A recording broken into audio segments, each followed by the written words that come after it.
lot of great news to share. I'm Meg Disler. I'm the director of the St. Joe Community Health Foundation. I've got two incredible colleagues with me today who are really making everything happen. Standing at the back of the room, you see Angela Stanley, who is our Vulnerable Populations Program Officer, and she has done really all of the heavy-duty coordinating behind the event. Your RSVPs all came from Angela, so kudos to my colleague there. And then when you want to get copies of this great information and either being printed, online, whatever, we can't do any of that without our other colleague, Mark Burkholder, the gentleman standing in a Navy shirt in the back. And so I want to shout out to these colleagues because they are the ones who help the St. Joe Foundation lift the good work that you guys are doing. The next thing I want to do is introduce our host with the University of St. Francis, and Dr. Amelia Clark. I'm going to let you do an introduction about your new program and just some things that probably not everybody knows about St. Francis. Absolutely. Thanks, Meg. So, good morning. My name is Dr. Amelia Clark, and welcome to the University of St. Francis. Very happy to be here and host you all today to talk about a really important topic in our community. So, I've just been in Fort Wayne since August, joining the university to lead a new center that we have here on campus called the Center for Integrated Public Health Education and Research. And this is actually one of our first events of being able to be a neutral convener and bring folks together from all different types of programs focused on the health of our community and public health just in general in Allen County. So I'm happy to talk with any of you afterwards about if you need space for a program, that's something that we can help with, or looking at research or data or any different thing that you need relative to public health. So, and then can I bring up my Please do. Okay, and so I also have two folks to share in the introduction to the university. So coming up here, give them a minute. Stacy Lehman here is our on our faculty here at University of St. Francis and in the nursing program and does Excuse me a lot one of second, just head right to the back for registration. Thanks, guys.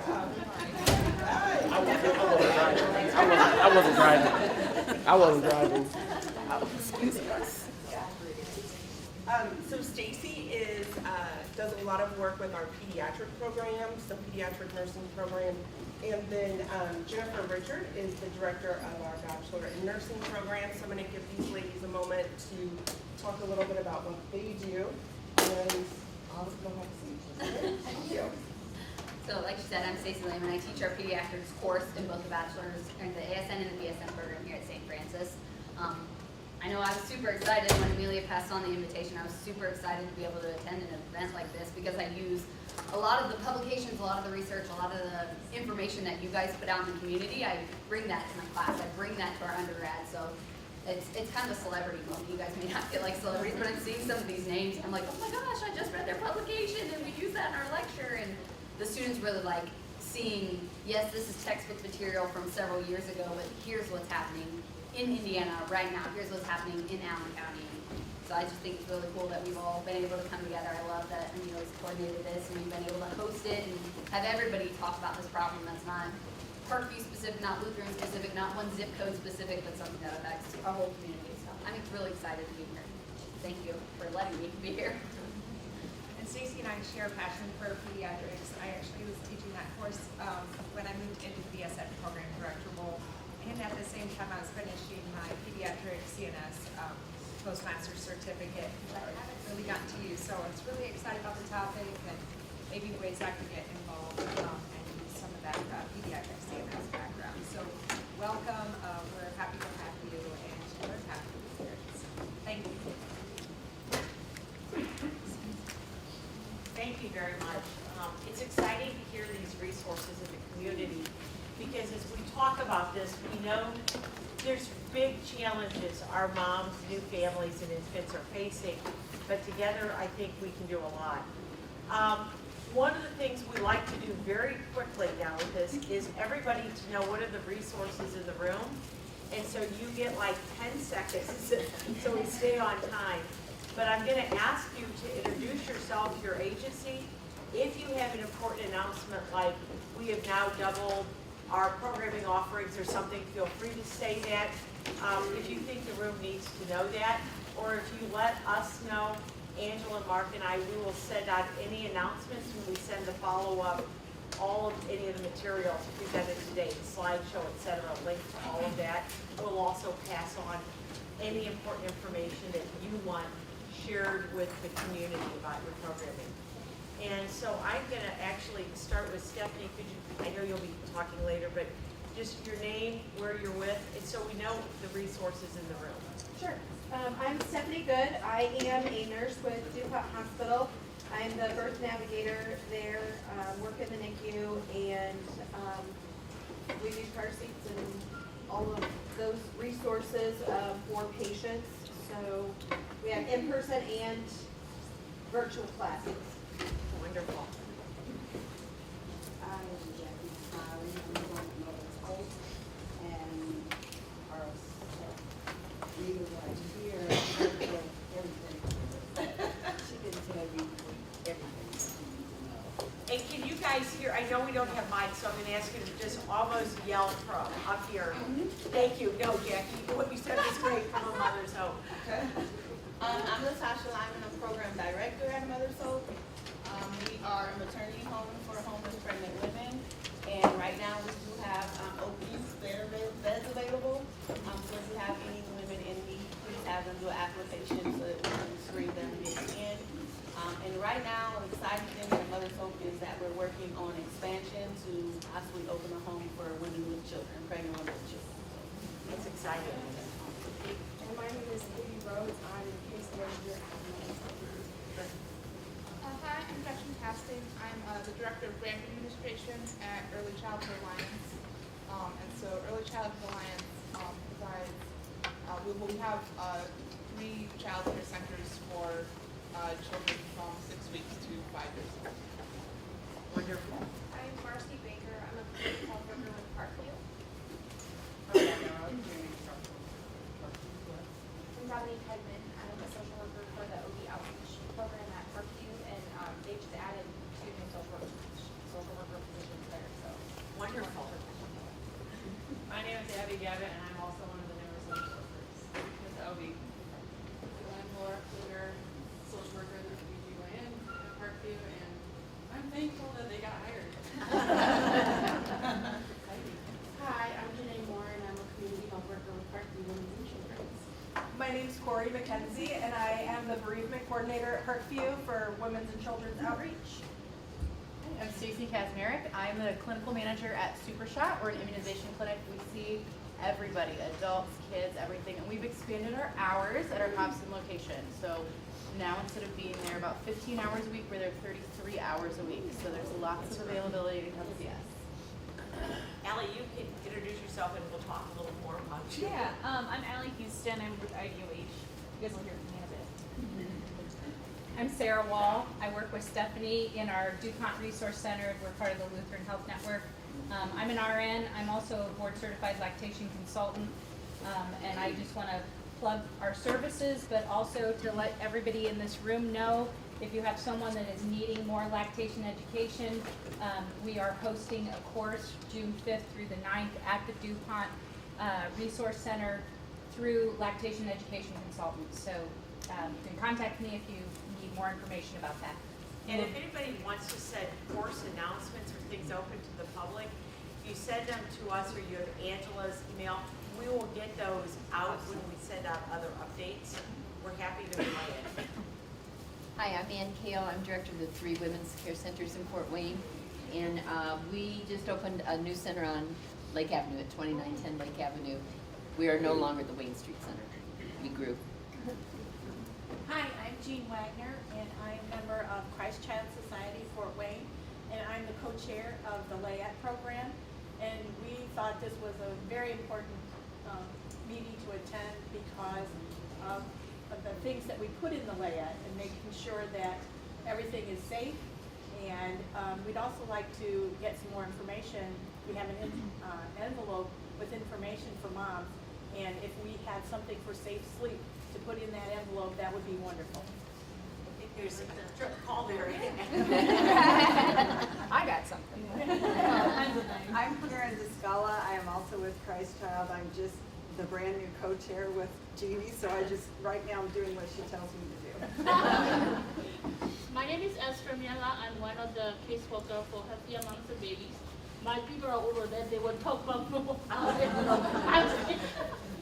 You're always welcome on the side of the room. I'm Angie Phillips. I'm with Lutheran Social Services with our ECHO and our ECHO Teen Parenting Program and our Gear Up for Safety program.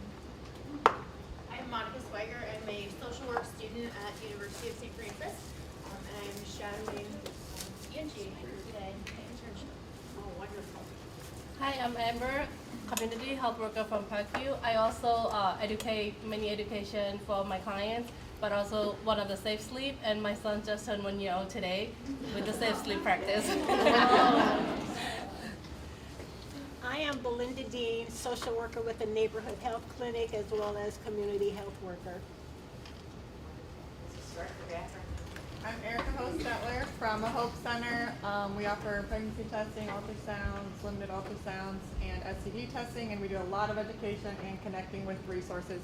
A lot of the resources are from people here from the organizations that we connect with. I'm Leanne Fritcha. I'm the Director of Medical Services at a Hope Center. We have 3 centers, one on Hobson Road, one South Clinton, and one in Columbia City where Erin works. I'm Laura Schnur, and I own Northeast Indiana Doula Services, but I'm here with Community Doula Collective, and we help improve maternal outcomes in the area and reach out to growing families. We actually have an expo coming up on May 6th, so communitydoulacollective.com. There'll be more information there. I'm Maria Charlin. I'm the program supervisor at Healthier Moms and Babies. We have lots of programs, so I won't name them, but I guess just go to our website. Hi, I'm Erin Norton. I do community outreach for Parkview's Women's and Children's Service Line, and you'll hear more from me in a minute. Paige Wilkins, Executive Director of Healthier Moms and Babies. I am going to touch upon just like 3 programs. One is our fatherhood program, which Kenny's here, and he'll do a little update on that. Our Own Your Journey program, which is for preconception and interconception wellness. I think we have a cohort starting soon. Is that right? Yes. Yeah. I think we have a cohort starting soon. So if you know of women who are currently not pregnant, preconception and interconception wellness, making sure they're healthy before they ever become pregnant is so important. So we'd love to have them in our Own Your Journey group. And then we too have a doula program that just launched we recruited some former clients of ours, and they were just trained as as doulas at the end of January, and they have a mentor that they're working with right now. So, my name is Megan Stites, and I'm with CareSource, which is a nonprofit Medicaid provider. And I'm Paige Price, and I'm with Healthier Moms and Babies, one of the nurse home visitors as part of one of our home visiting programs. I'm Rochelle Bontrager. I'm a case manager with Healthier Moms and Babies for Allen and Noble counties. I'm Tiffany Jackson. I am a Healthy Start case manager for Healthier Moms and Babies. Hi everybody. My name is Leah Nabajamana, and I'm the new data coordinator for Healthier Moms and Babies. Hi, I'm Teresa Brattmiller. I am an assistant professor here at St. Francis, and I teach the community health nursing. So if you have nurses working with you, I may be tapping you on the shoulder to see if we can do some clinicals with you.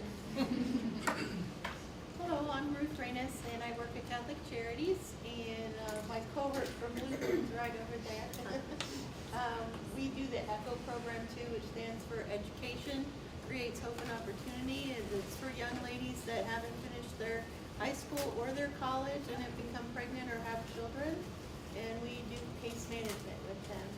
And then these 2 young ladies over here are going to help. They're also from Catholic Charities, and part of their job's going to be helping me, and we're going to help any woman, no matter what their age, no matter what their educational, goal or whatever, if they have a child under age 1 and they need case management. Thank you, Ruth.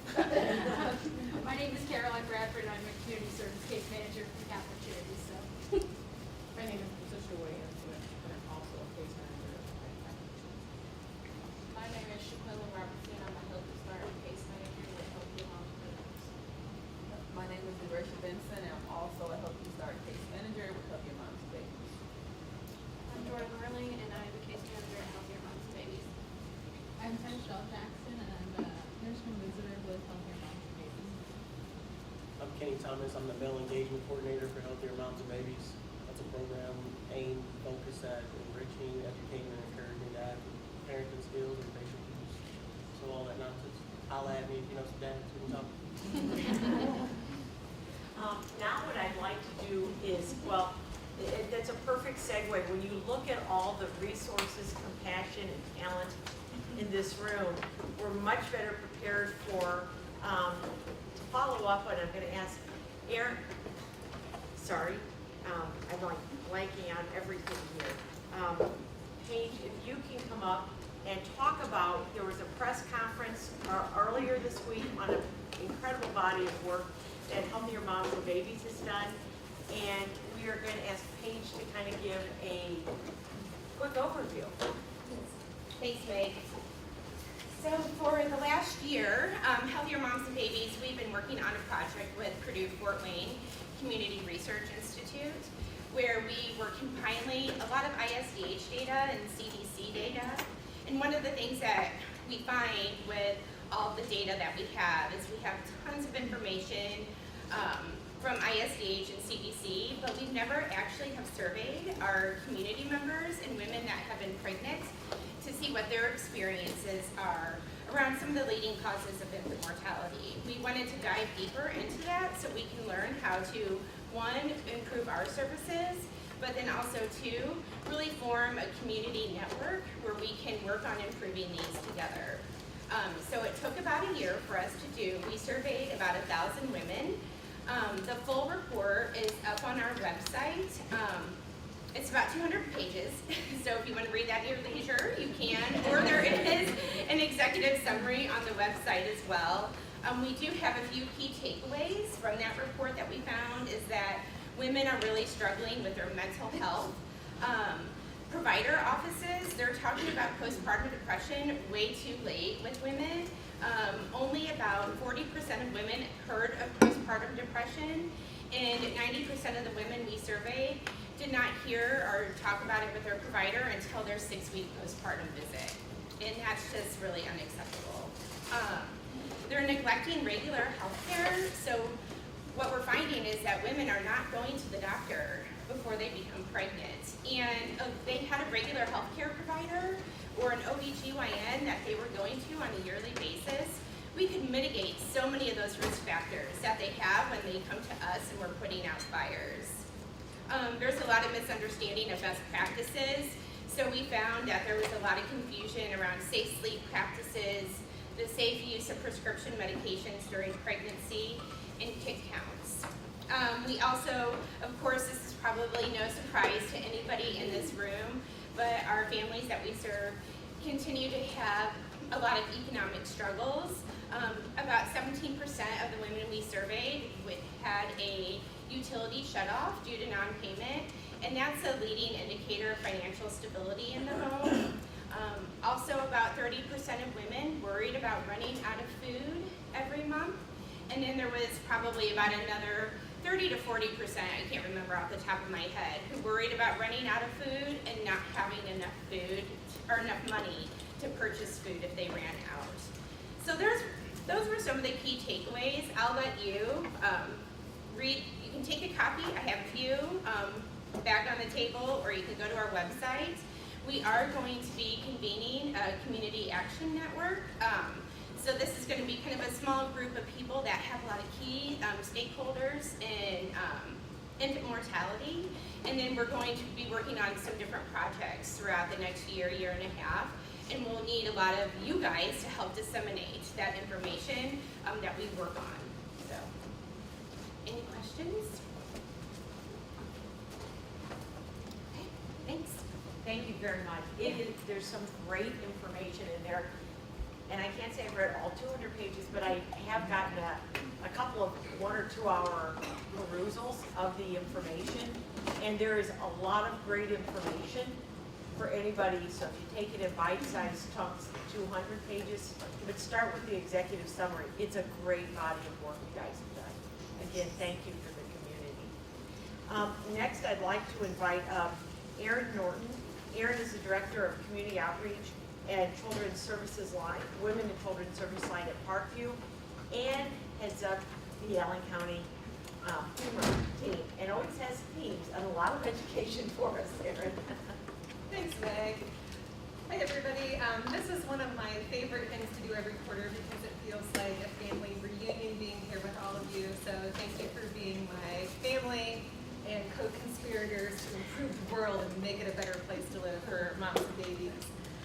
As Meg had said, I coordinate the Allen County FEMUR, which is Fetal Infant Mortality Review. It's as morbid as it sounds. We look at individual cases of when babies die and try to figure out what those risk factors are, and then also what are supportive measures for families so we can really tackle the problems from, use the evidence and the data to tackle the problems. One thing that we haven't done though is deaths related to sleep. So why am I up here? Great question. So in our community, sleep-related deaths are reviewed by the Child Fatality Review team, which is just a different group. It's made up of first responders, kind of the lawyer set, prosecutors, but it's just recently, as of Tuesday, kind of under new management, if you will. So I am looking forward to maybe seeing some changes coming out of that group, and I definitely think there's going to be more of a push towards prevention, where before that data kind of stayed within the group, it didn't really get out to the community so that all of us could really work on those problems.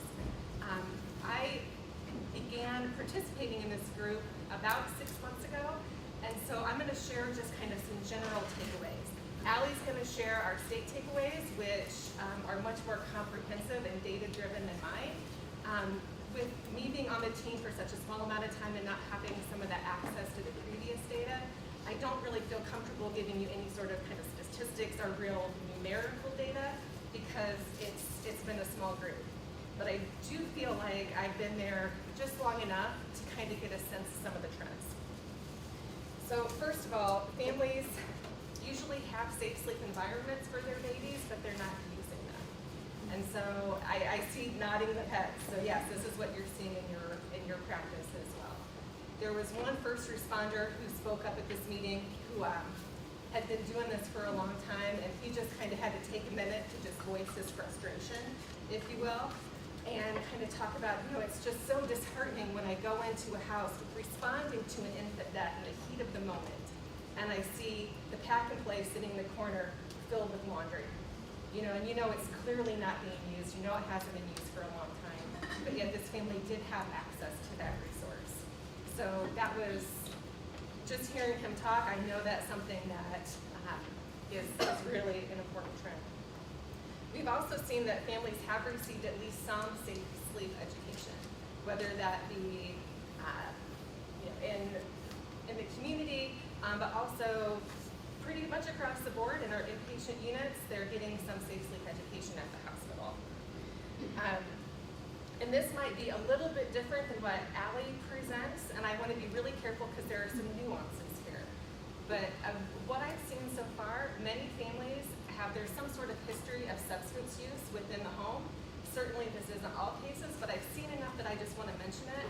We don't have the data necessarily if the family was impaired at the time of the death, but a lot of times we're seeing that these kiddos have either had positive cord blood results or there are substances in the home at the time of the death.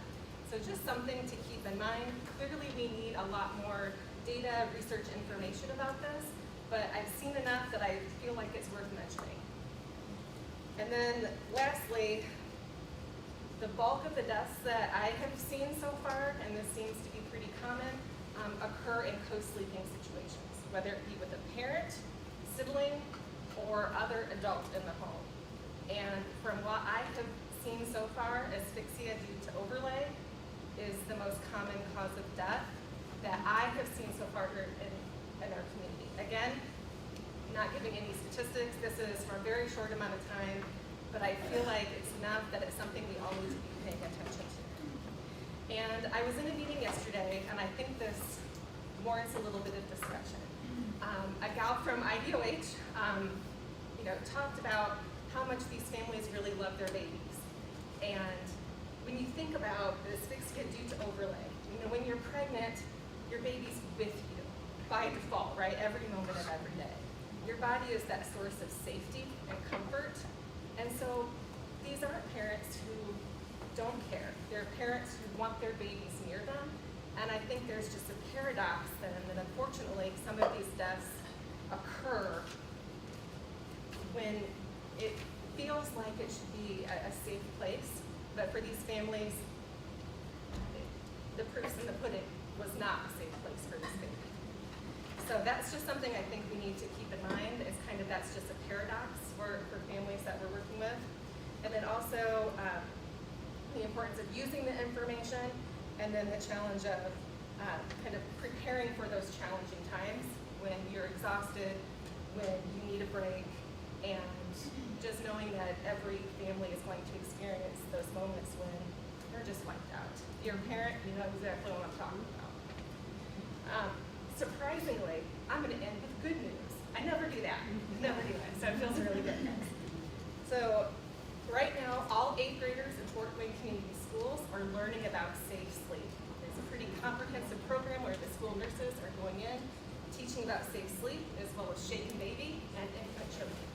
So we know that in a lot of families, kind of the older kids are taking care of the younger kids, or they're babysitting, and then they're also going to be the next generation of parents.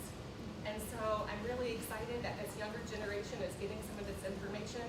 And so, you know, maybe years down the road when they're parents themselves, it's not the first time they're hearing it, even if they maybe can't recite all the ABCs right off the top of the bat, but oh, yeah, I've heard this before, and it'll just be one more repetition for this important information.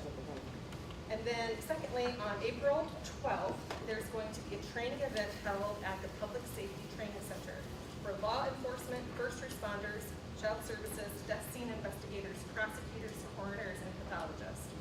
And this is going to provide a comprehensive infant death scene investigation training, including how to conduct witness interviews and doll reenactments, and to develop a narrative report for the forensic pathologist. It's going to provide the skills and knowledge to complete a sudden unexplained infant death investigation reporting form, and an opportunity for agencies to learn to collaborate with one another to provide effective death scene investigations. Here in our community, we haven't had these doll reenactments yet. If you've ever seen, that'd be something good to Google. If you haven't seen a picture, that is where a doll is placed, kind of how the position where the infant died, and it can be really eye-opening of, you know, when a baby is sleeping on an adult bed next to the wall and baby gets wedged in there. It can really provide just another layer of information and clarity to help us all better. So I'm really looking forward to that team taking on more of a prevention focus, and I'm sure this group will be informed with any new items that come out of that work. So thank you.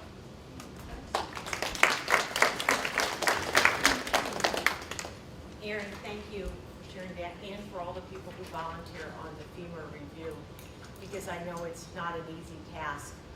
You read a lot of really files carefully and do a lot of careful thinking, so that's a great volunteer group in the community. Now I have the privilege of introducing Allie Houston, who has been very nice to join us today, has driven up in this weather. It's not raining today or snowing, Allie. It's pretty nice right now. Yeah, so we're good.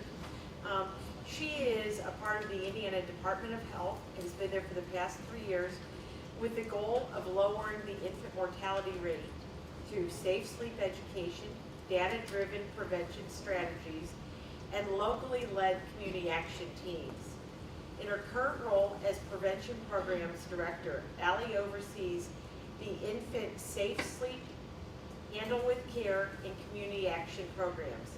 As the Central Indiana Community Coordinator, Allie has worked with both state and local level fatality review teams, assisted in crafting recommendations to prevent deaths in Indiana, and Allie has led safe sleep trainings and resources for a variety of different partners, including the first responders, hospital facilities, and numerous social service organizations.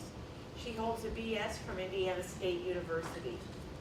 Today, Allie will share new American Academy of Pediatrics guidelines, the Indiana Department of Health resources, and other relevant safe sleep information, trends, and prevention strategies. So thank you for traveling up the highway, up I-69 and joining us today. Allie. Thank you.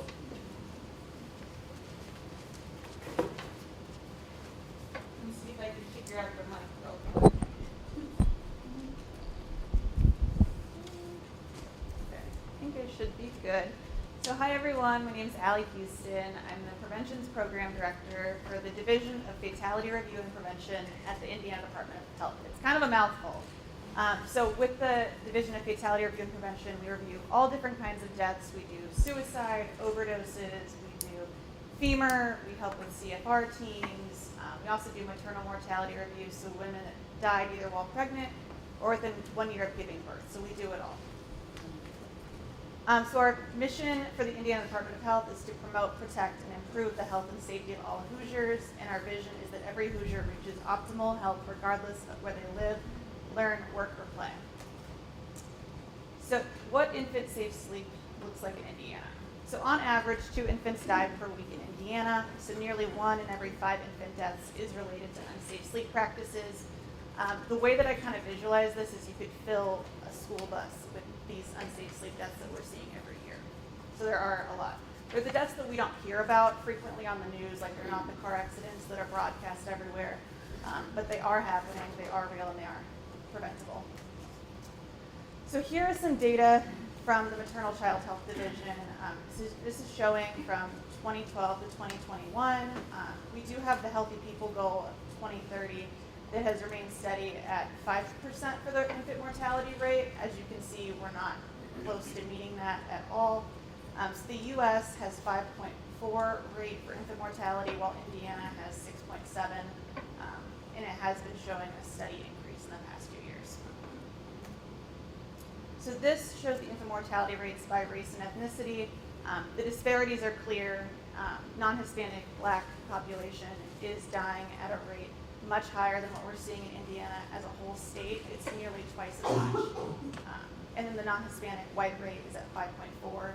So it's almost, the non-Hispanic Black rate is almost 3 times as much as the non-Hispanic white. So that's really where we need to be focusing on our prevention efforts and educating the community.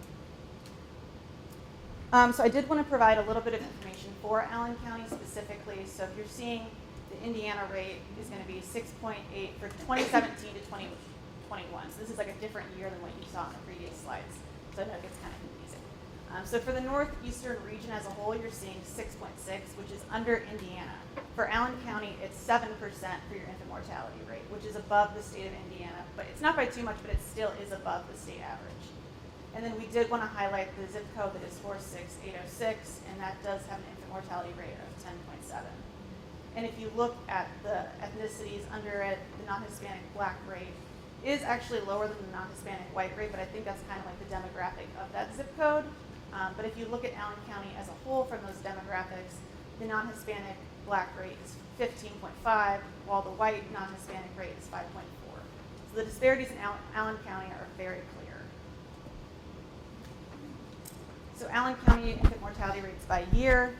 So you're going to see that we have seen a bit of an increase from 2020 to 2021. In 2020, it was 6.9, and in 2021, it was 8.3. I know that that was when we were in a pandemic, so people were stressed. There was also a viral infection going around. So we do think that that is partially to account for why that was such a big increase. But there is an increase. So this kind of breaks down the causes of infant mortality from 2017 to 2021. The part that I'm kind of here to talk to you about today is SUID, so that's in the light blue. Allen County is pretty even with what the state of Indiana is seeing for the infant mortality causes for the rate. So the SUIDs, that is your sudden unexpected infant deaths. These are those unsafe sleep deaths.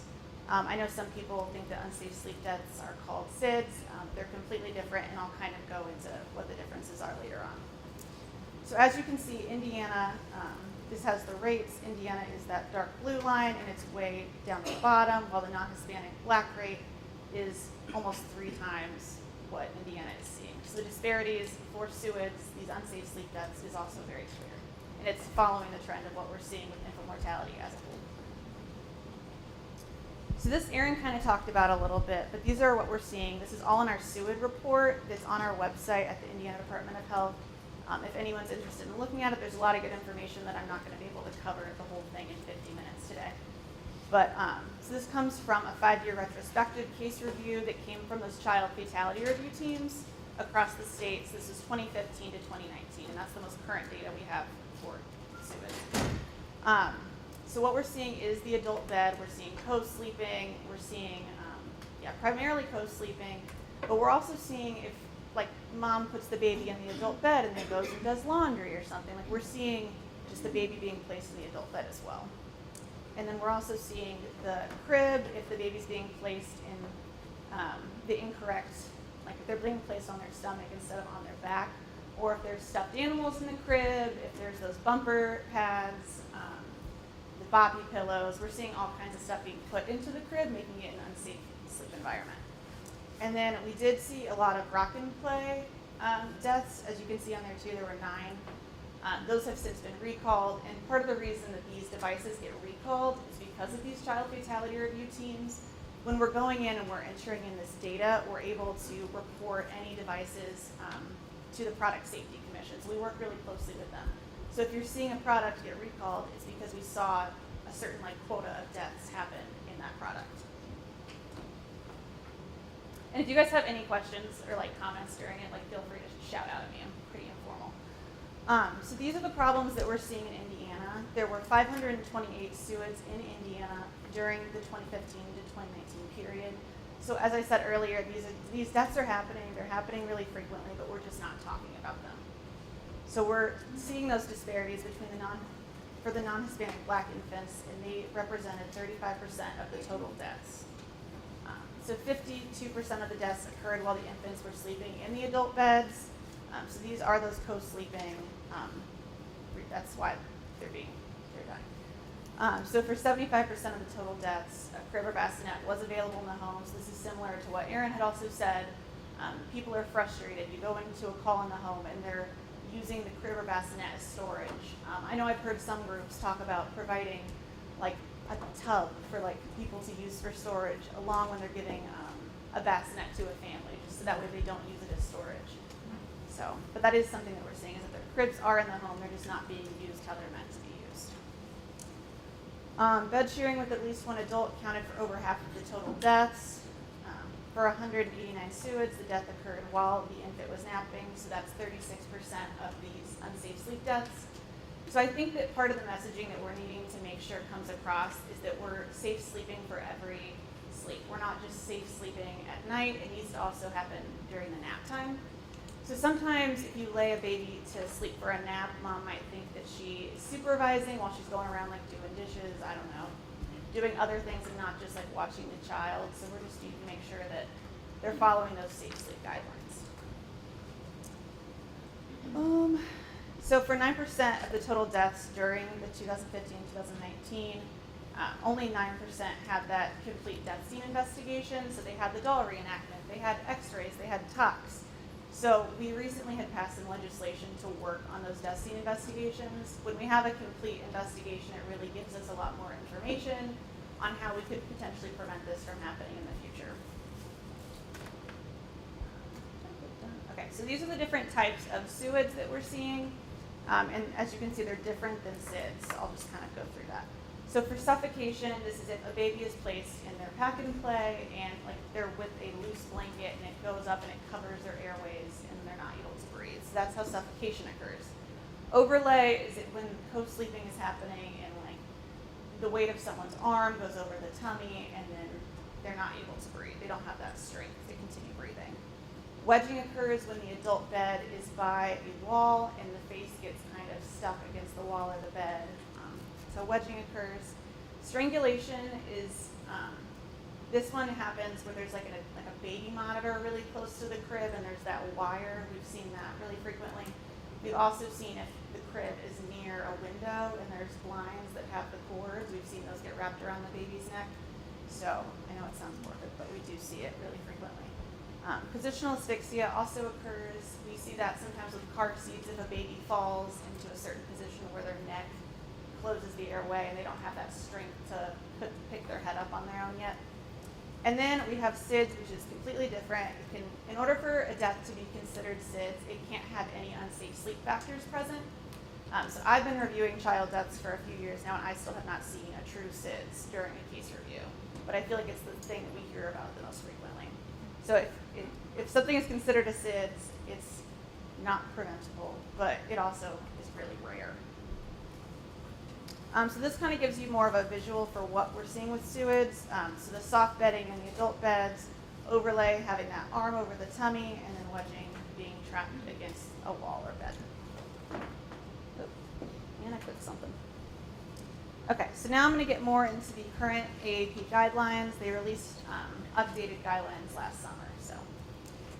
So the AAP does recommend that babies are laid back to sleep for every sleep, and that's including naps. That there's only a firm crib mattress with that tight fitted sheet in the crib. There's nothing added, no stuffed animals, just a tight fitted sheet over a firm mattress. Room sharing without bed sharing is recommended. That way mom's able to feel like she has that supervision over the baby, or parent is able to feel like they have the supervision over the baby without having the risk factors of sharing a surface. So keeping those soft objects and loose bedding out of the crib, like you're not adding a comforter to the crib, it's just not needed. Pregnant women should also receive regular prenatal care, avoiding smoke exposure during pregnancy and after birth, and then avoiding alcohol and illicit drug use during pregnancy and after birth. Just that way we don't have to worry about any impairment during sleep. We also, the way that the state records impairment is kind of interesting, because we also account for people that are distracted while they're at the time of the death. It's not just illicit drugs or alcohol. So, and that's all in the SIDS report. We break down impairment too. So if possible, mothers should exclusively breastfeed or feed with express human milk. The AAP does recommend considering using a pacifier for nap time or bedtime, avoiding overheating, just making sure that you're keeping the house at like a comfortable temperature and not layering too much for the baby. Infants should also be up to date on their immunizations according to the CDC. To avoid commercial devices marketed to reduce the risk of SIDS. There's no magical cure to SIDS, and so there's some devices that are out there in stores that are like, this will prevent SIDS from happening, but there's no data to show that that will actually prevent SIDS. And they're usually really expensive, and yeah. So do not use the home cardiorespiratory monitors. So these are those owlet socks that give the heart rates. There's nothing wrong with them, but there's no data to show that they would reduce the risk of SIDS or SUIDs. So we're finding that some people use those in place of safe sleep practices. So yeah, those do not mean that you don't have to follow sleep practices, yes. They also have the parents put the babies in risk with physicians by using those. Yeah. They think they're going to be safer, so they typically will put them in riskier positions. Yeah. So that's why the AAP does not recommend those. And the AAP does recommend supervised tummy time, so that way they can have that development, and it also would make sure they don't have like a flat head. There's nothing dangerous with having a flat head, but some parents get really concerned about having a little flatness, so that prevents that. So for the sleep position, infants should be placed on their backs for every sleep, and that does include naps, as you guys have heard me say a bunch of times now. So that skin-to-skin care is recommended for all mothers and newborns, regardless of their feeding or delivery method. But after that skin-to-skin, making sure to put them in the bassinet or crib after, so that way they don't fall asleep during the skin-to-skin. And then infants should be placed supine until their first birthday. So this kind of shows the trachea and the esophagus. Because I know it's, I just have a question. I've kind of seen a few different things, but like with regard to like blankets in the crib or the lay on the back, or I guess it said lay on the back until 1, but like I've seen different things about not using a blanket when they're in the crib, but when they transition out. I don't know. Is there a specific time frame for like the blanket, for instance, or even being in the room with mom Yeah, we always say the first birthday for all that For stuff. all of them. It just makes it easier to remember. And, yeah, just following all the safe sleep guidelines until their first birthday.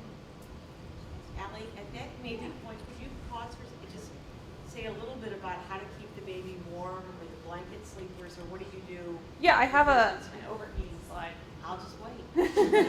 Yeah, but no, I'll get that for sure. So this kind of gives a graphic for the esophagus and trachea. So if a baby is sleeping on their back, if they were to regurgitate something, it would have to work against gravity to get stuck in their airway. It'll just go right back down the pipe, the tube. But if they're on their stomach, it's more likely to get stuck in the airway. So this is what the safe sleep environment looks like. It has the firm, flat, non-inclined sleep surface with a tight fitted sheet. And there's nothing additional in there, no bedding, no stuffed animals, no pets. There's nothing else in the crib. For sleep surfaces with inclines of more than 10 degrees, they are considered unsafe for infant sleep. And then only use mattresses that are designed for the specific product. So don't take like a couch cushion and put it in the crib and consider that the firm mattress. Oh. Are there good things to use to prevent, say, like a cat, prevent pets from getting in bed? Yeah, that's true. I'm not a cat person, so I didn't really think about it. I feel like just having the cats like close the door and not let them in the sleep environment would be a good way to do it. We can't like recommend having like a net on top of the crib or anything, because if that were to fall and cover up the baby, that could be bad. So I would just recommend not having the cat in the sleep environment. That's a good question though. I've had a couple parents who've actually put like a screen door on, they take the regular door off. That way the pets can smell what's going on in the room and kind of see what's going on in the room without being in the room. Yeah. I just have a quick anecdote about the previous slide with the reflux. My baby's 9 months old now, and she had reflux. And even knowing what I know, knowing all the safe sleep, knowing all these guidelines, I had to look my pediatrician in the eye and I said, remind me, I can't incline her at all, right? I'm not supposed to incline. I mean, for the first probably 3 appointments we did it, and I watched, there's a video that shows this. I watched it over and over, and it was hard. Even knowing these things, I had to remind myself, no, they have to be flat. So I can only imagine people who aren't aware of this. It's a really hard thing to, yes, they need to be on their back. Yeah. So for the safe sleep environment, it's a crib or bassinet or one of the portable cribs like a pack and play that fits the safety standards of the Product Safety Commission. And those can all be found on their website. So there's no evidence of special crib mattresses or sleep surfaces claiming to reduce the risk of SIDS. I know I've seen mattresses that have like fans at the bottom and they're netting, and they say that those are safer, but they're not. There's no research to promote that. The infant safe sleep area should be free of any hazards like the dangling cords, the electrical wires, like what happens with like a baby monitor, and like the blind coverings, because that will lead to like a strangulation risk. So devices used for sitting, such as car seats, are not recommended for sleeping. I know if you're on like a long car ride, it's hard if the baby falls asleep. You don't really have to wake them up all the time, but it's just recommended to take them out of the car seat for a little bit, move them around, and then you can put them back in the car seat. You just don't want them falling into that deep sleep where you could risk the positional asphyxia.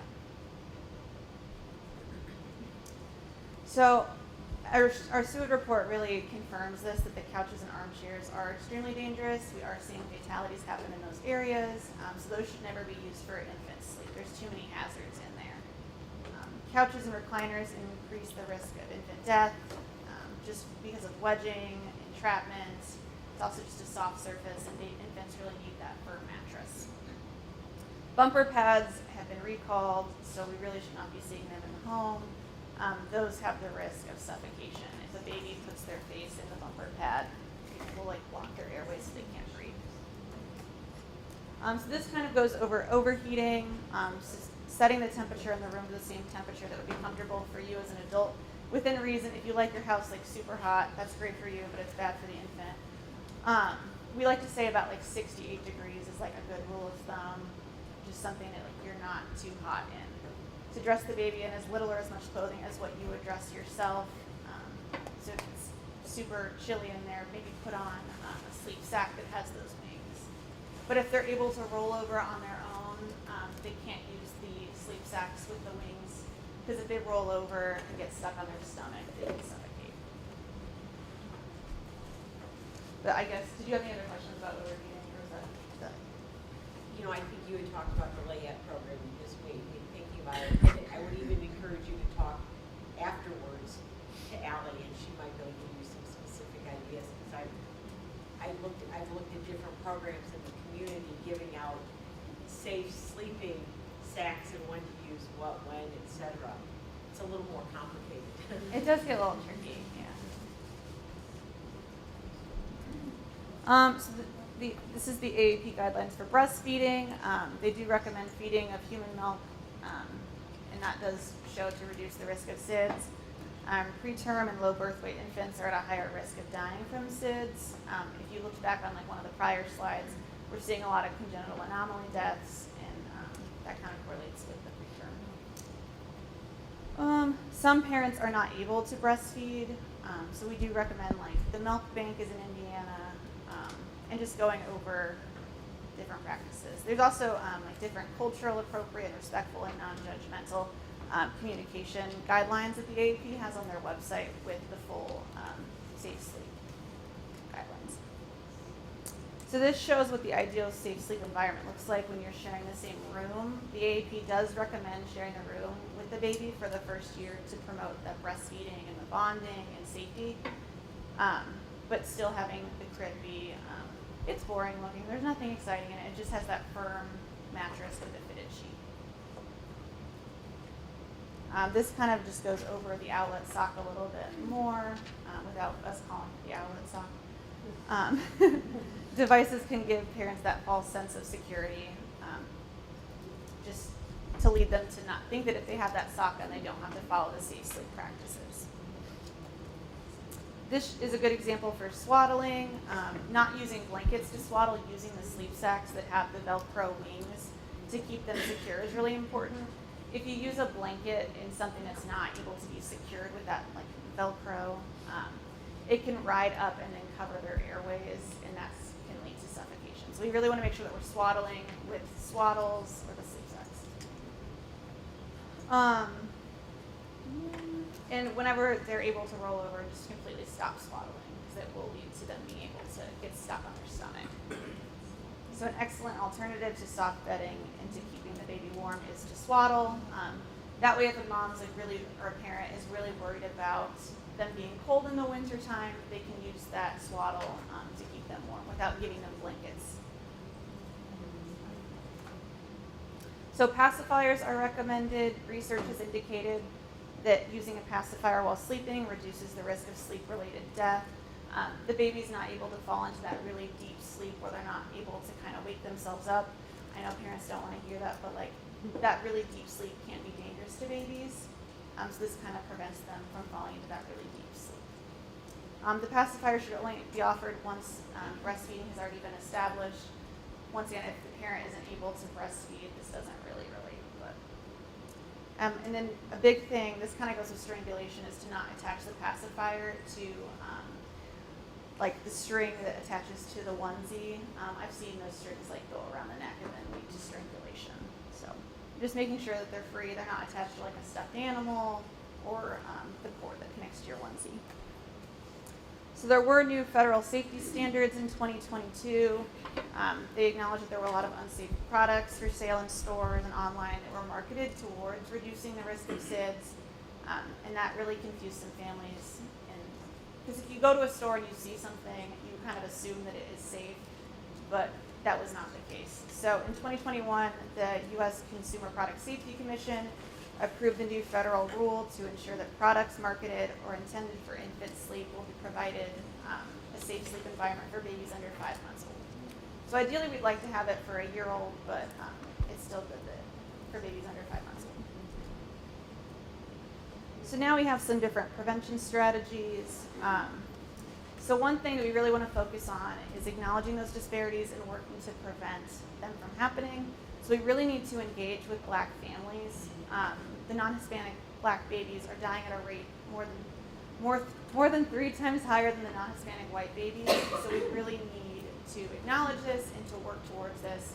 We need to hear their voices, bring them to the table, and find out what barriers they're facing, how we can work with them to address those barriers.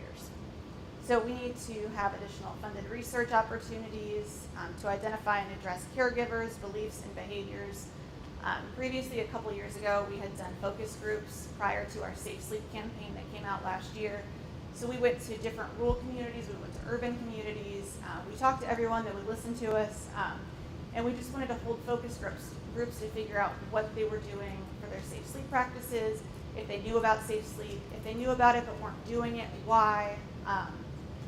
But we still need to be doing more. Like, we still need to be figuring out why they're not following safe sleep practices, or like what barriers they're facing that we can help them work with. So yeah, we need to listen to Black families, get their perspectives, and find out what would work for them. Findings from community-led, community-driven research can help develop implementation. So this kind of involves you guys have a child fatality review team in Allen County. Every single county has to have one. We have legislation. But Allen County has a child fatality review team where they review all sleep-related deaths, all child fatality review deaths. But for the sleep-related deaths, they make recommendations in that review for prevention.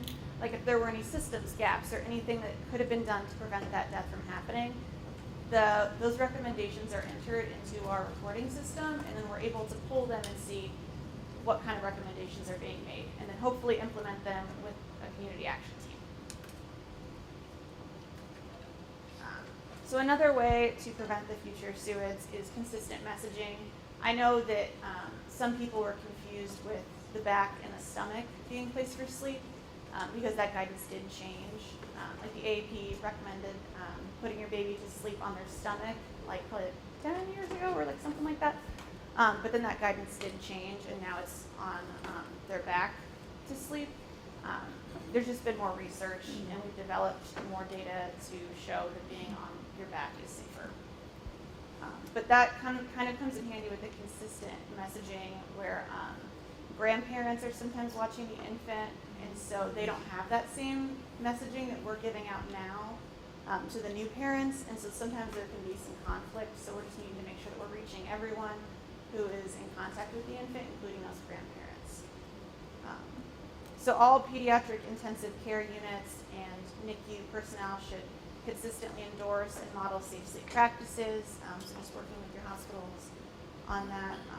Physicians who specialize in pediatrics, family medicine, provide that consistent messaging to families, just making sure that families are hearing the same message when they go to different offices.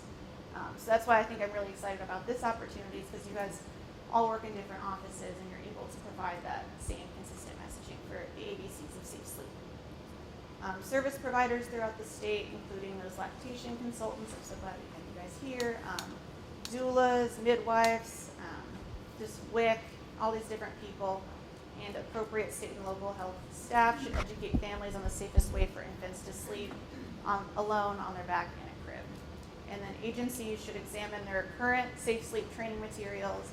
If they're not up to the current AAP guidelines, updating those and showing the current up-to-date guidelines. So this kind of goes to what I said earlier with community action teams. Community action is an innovative strategy that builds on existing strengths in the community while addressing those at-risk population. So support is needed for the existing CATs in Indiana, but also communities that are wanting to create community action teams. So whether that's identifying funding, resources, being involved with it, or wanting to be a leader on a community action team, that's a good way to work on preventing SUIDs. Any SUID prevention initiative should be evidence-based and then follow the AAP guidelines. So these were some of the sources that I used throughout the presentation. And if you guys have any questions, if there's like a product that a client asks you about, if it's safe, you can always email me and I can respond to you. Go back to the sources. Yeah. Thanks.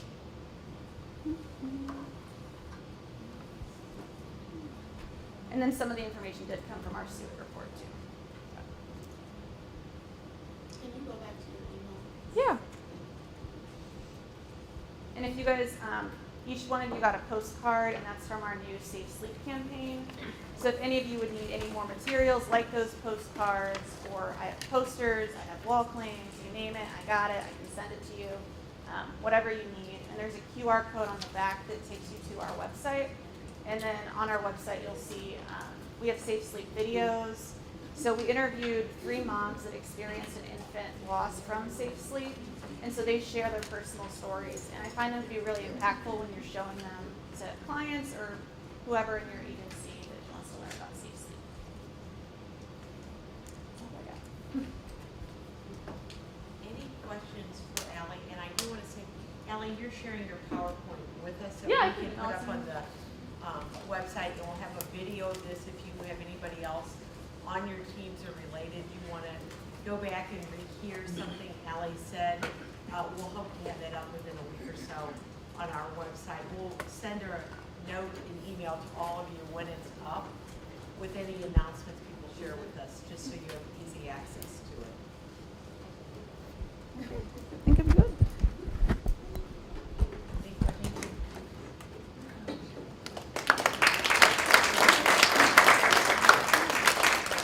Allie, I continue to learn, and it does keep changing, so thank you. And looking at everybody in the room who was closely watching, I know I wasn't the only one who learned a lot. Now, we have another speaker that I think is going to help us bring it a little bit more back home. And Stephanie Good has been a registered nurse for 32 years, and she is the birth navigation and childbirth educator at Dupont Hospital. She's been employed there for 20 years, and you have over 230 births typically a month. Between 200 and 225. Yes, so she's seeing quite a 200 and 225 births a month going through Dupont Hospital. So she is seeing a lot of this, a lot of our moms also in the community.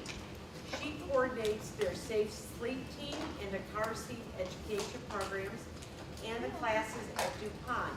So she is another wonderful resource for you all to know in the room. Stephanie works in the NICU at Dupont Hospital in her spare time. I don't think you have spare time, Stephanie. In her role as a birth navigator and a NICU nurse. Stephanie works to ensure that parents, caregivers of infants and children have safe sleep locations and safe travel accommodations to optimize safety. Stephanie is an internationally certified childbirth educator and doula, certified material newborn nurse, and child passenger safety technician instructor. Stephanie, please enlighten us with some of your experiences locally and what happens in the hospital setting when you have them around education. I work along with Sarah Wall back here, and we have the childbirth education team there at Dupont.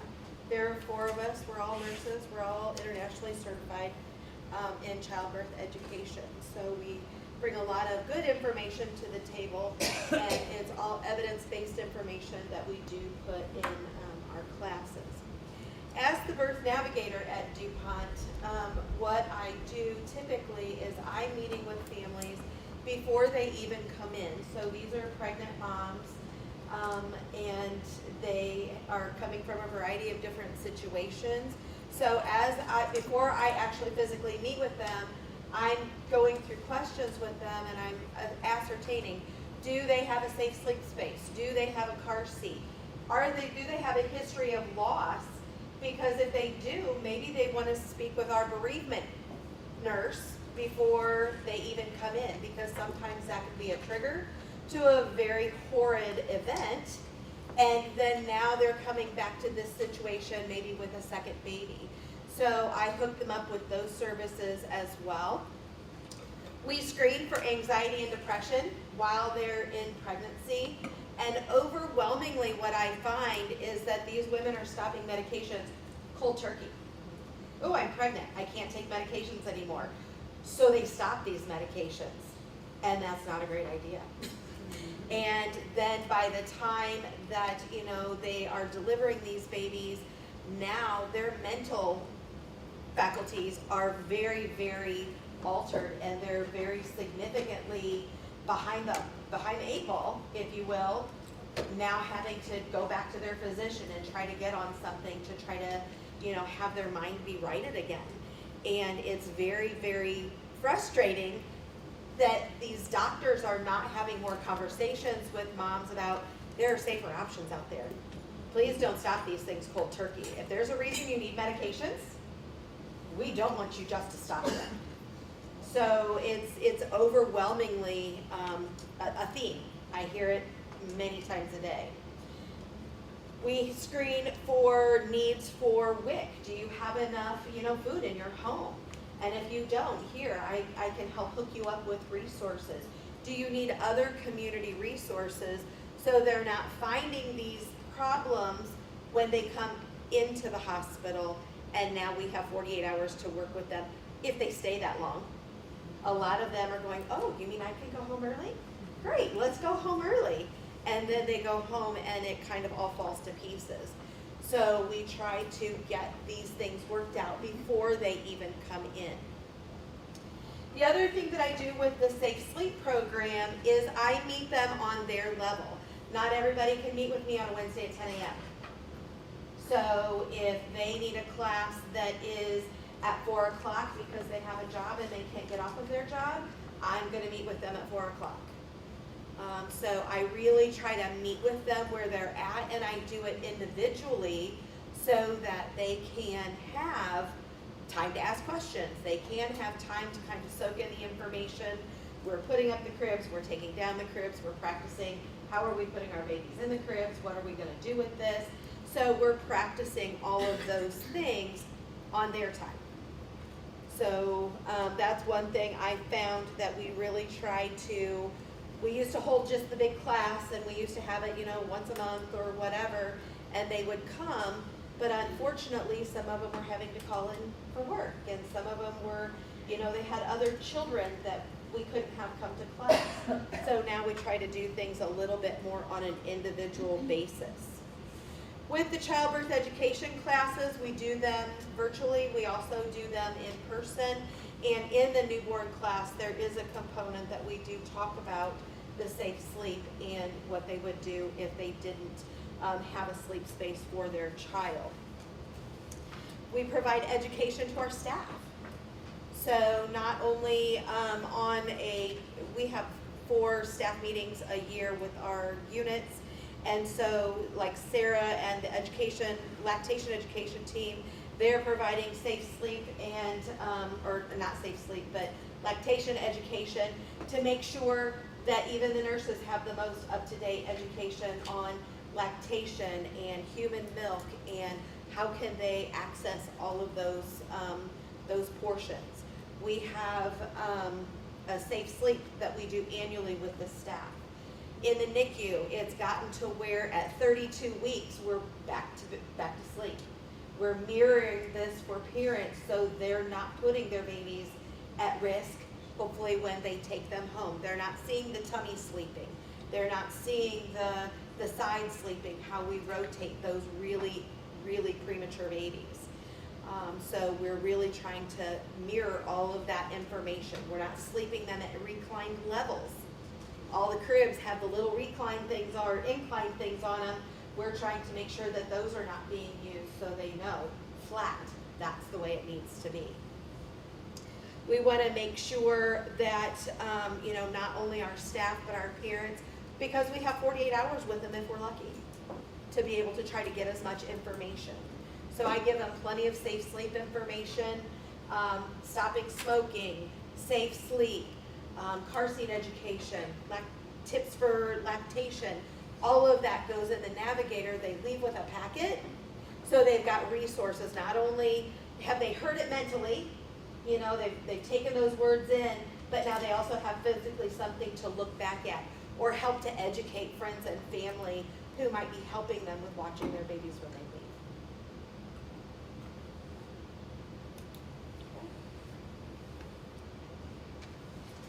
Thank you. As I wanted to come back for a quick second and say thank you to Stephanie, but I also want to thank all the people who shared today. Allie for driving this, are down here. I want to thank Paige with Healthier Moms and Babies for the work they're doing, Erin for the work that on both the child and the femur review team, Stephanie for all the great work. We're so fortunate to have in our community quality hospital care.